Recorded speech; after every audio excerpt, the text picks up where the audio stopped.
One of the most visible AI revolutions is happening with images. In 2022, AI image generation crossed a real threshold. Tools like DALL-E, Midjourney, and Stable Diffusion could suddenly create images that looked like professional art, photography, and design, all from a simple text description. Compare that to 2020, when AI-generated images were blurry, distorted, and obviously artificial. By 2022, those same images could be photorealistic, artistic, and sometimes impossible to tell apart from human work. In this lesson, we'll unpack how AI image generation actually works, look at the major tools you can use, and see how to get good results from them. Let's start with what's happening under the hood. So, how does it work? Image AI learns from billions of images paired with descriptions. First comes training. The AI sees millions of images with captions, like a sunset over mountains. Next is pattern learning, where it figures out which visual elements match which words. Then generation. When you give it text, it produces pixels that fit those learned patterns. And finally, refinement, using a technique called diffusion, where the image is improved step by step, iteratively getting sharper and more coherent. The result is simple to describe but powerful in practice. You tell it what you want in plain language, and the AI creates it. That single idea, text in, image out, is what everything else in this lesson builds on. There are a handful of major tools worth knowing. DALL-E from OpenAI works through ChatGPT for Plus subscribers or the API, and it's great for quick generations, text in images, and realistic styles.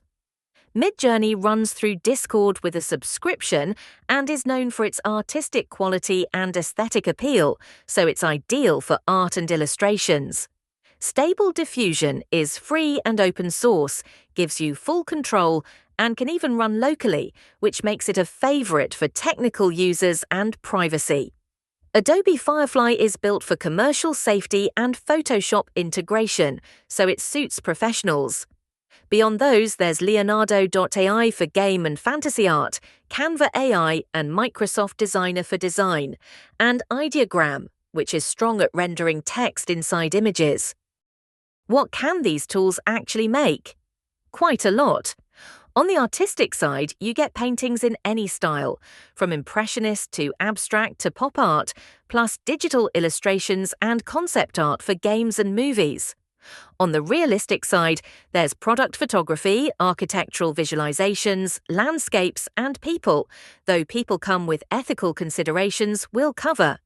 For design, AI can produce logos and icons with some limitations, social media graphics, marketing materials, and presentation visuals. And then there are conceptual images, things that don't exist, like flying cars or fantasy creatures, mashups that combine styles or concepts, and endless variations on a single theme. The range is wide, which is exactly why writing a clear prompt matters so much. That's what we'll look at next. Getting a great image is really about prompt engineering. A solid basic structure is subject, then style, then mood and lighting, then any extra details. Here's the example from the lesson: a cozy coffee shop interior, watercolor illustration style, warm morning light, vintage furniture, plants on shelves. Notice how each part does a job. The subject is the coffee shop, the style is watercolor, the lighting is warm morning light, and the details fill in the scene. To improve results, be specific. Instead of just dog, say golden retriever puppy playing in autumn leaves. Mention style, like oil painting or photorealistic 4K. Describe lighting, such as golden hour or soft diffused light. And add atmosphere words like peaceful and serene, or dynamic and energetic. AI doesn't just generate images, it edits existing ones too. Background removal is now basically one click, with tools like Canva, Remove.bg, and Photoshop. You can remove unwanted objects or add elements that were never there using Photoshop's generative fill or DALL-E's editing. Style transfer lets you apply artistic styles to a photo, turning a snapshot into a painting with tools like Prisma or Midjourney. Upscaling increases resolution and adds detail to low-quality images through tools like Topaz. And face enhancement can improve photo quality or even restore old and damaged photos using tools like Remini or MyHeritage. So whether you're starting from scratch or fixing something you already have, AI gives you options at every stage. It's important to know the limits. AI still struggles with hands and fingers, often adding extra ones. Text inside images is usually garbled, though improving. It can't reliably recreate specific real faces. Complex scenes can have logical inconsistencies. And keeping a character consistent across images is hard. There are serious ethical concerns too. Many models were trained on artists' work without permission, which raises copyright questions. AI can be used for misinformation and deepfakes, fake images of real events or real people, and it can generate people without their consent. It also affects the jobs of artists and designers. On the legal side, who owns an AI-generated image and whether you can use it commercially are still open questions with ongoing lawsuits. Use these tools thoughtfully.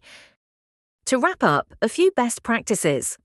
For quality, iterate, because your first prompt rarely gives the best result. Use negative prompts to say what you don't want, generate variations, and edit afterwards to perfect the output.